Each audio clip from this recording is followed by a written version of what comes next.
Gà Long Hân xin kính chào mọi người ha.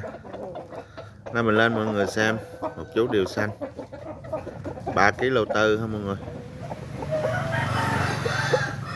Siêu Mỹ Việt ha. Chân cô dễ mỏng, lông mới tai tốt, 3,4 kg ha mọi người.